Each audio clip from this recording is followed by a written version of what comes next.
Ayan, so nalobot yung battery. Welcome back ulit. So nandito tayo sa Mazda B22. Master. Kanina, ay nilinis na. Ba yan? So sinusubukan namin ni Crank. Akala namin lobat lang. So chinorge yung battery. Ang problema, daming pupo ng daga. Daming pupo ng daga dyan kanina. Actually, kung maaamoy nyo sa video. Tagay nyo, amuyin nyo. Amuyin nyo. Tagay nyo, amuyin nyo.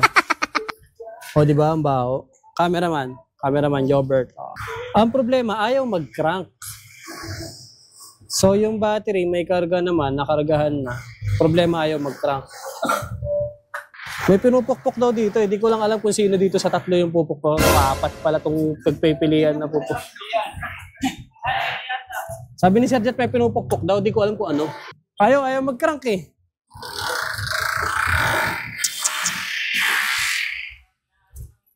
May battery naman siya, malakas. Ayaw lang talaga mag-crank. Oh, wala oh. Wala eh. Hindi pa naman tayo mekaniko, pero duda ko yung starter motor, walang power. Kasi may battery, may kuryente, starter motor. Either walang kuryente yung starter motor or nag-stock up. So, kaya namin naisipang i-start tong Mazda dahil balak nga namin i-glass detail. Unfortunately, ayaw mag-start. Glass detail na lang natin, no? Kahit ano, no? Kahit ayaw mag-start, no? O, si Resty, ano? Mabait daw yun, sabi. Alright, so, ganun ulit. Tulak ulit tayo. Tulak. Iparada na natin, no? Kamaya.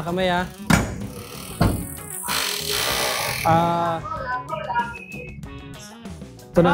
Try ulit. Johnny, sipa. Sure lang.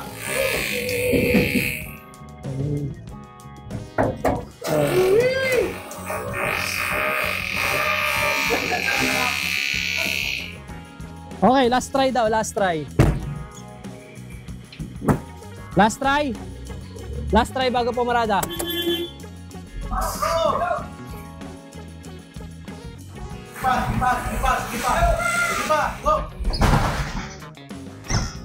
Wala talaga eh.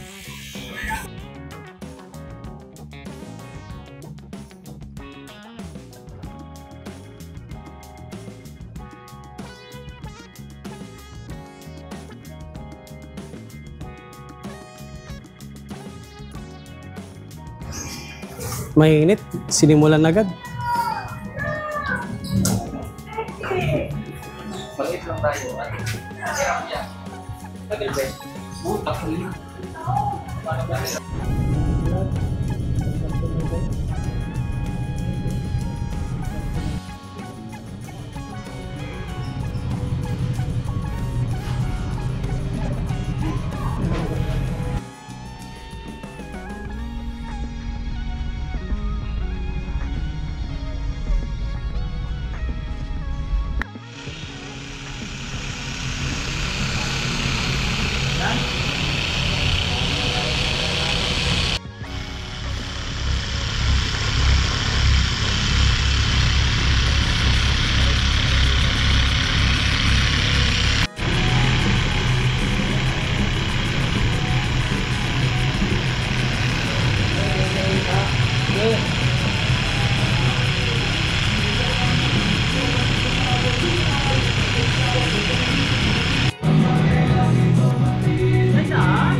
Hello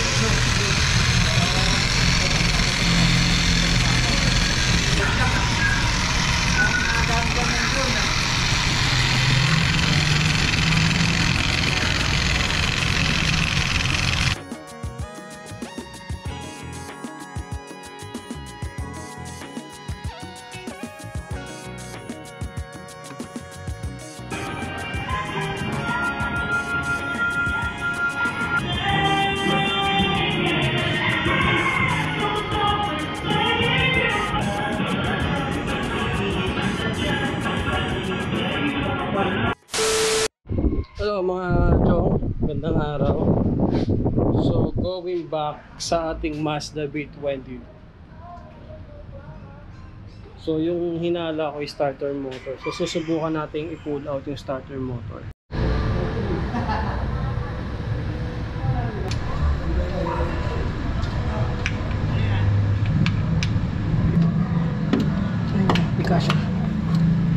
Di kasha, set 17. Hindi kaya yung ratchet.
So kanina, sinusubukan kong baklasin yung starter motor. Ang nangyari kanina, nabagsak.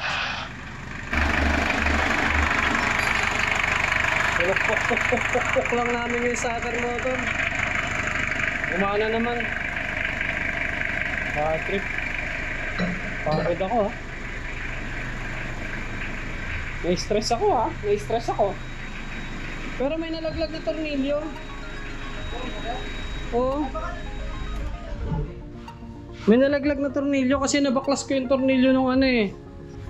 Alright, so balik ko lang yung battery. Niluwagan ko yung battery. Tapos ano eh, kasi magbabaklas nga tayo ng starter motor eh. So babalik ko lang muna yung battery. Then try natin ulit. Tapos hindi na gumana ulit, no? Sanggala. May nakapatok kasi yung tornilyo kanina. Mayroong bubagsak siya na naglag yata. Silip-silip mo.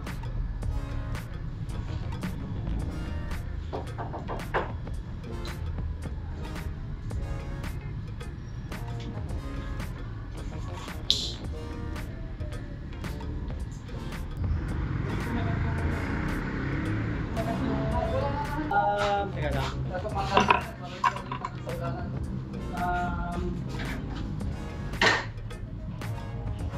Pasuyo ako nung ano, itong sa ilalim. Ano kung kakagod.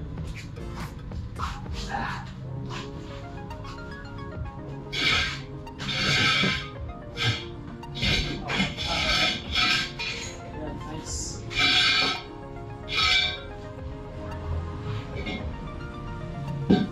Okay.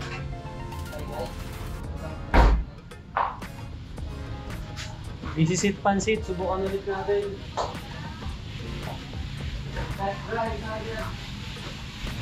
Pag hindi ba?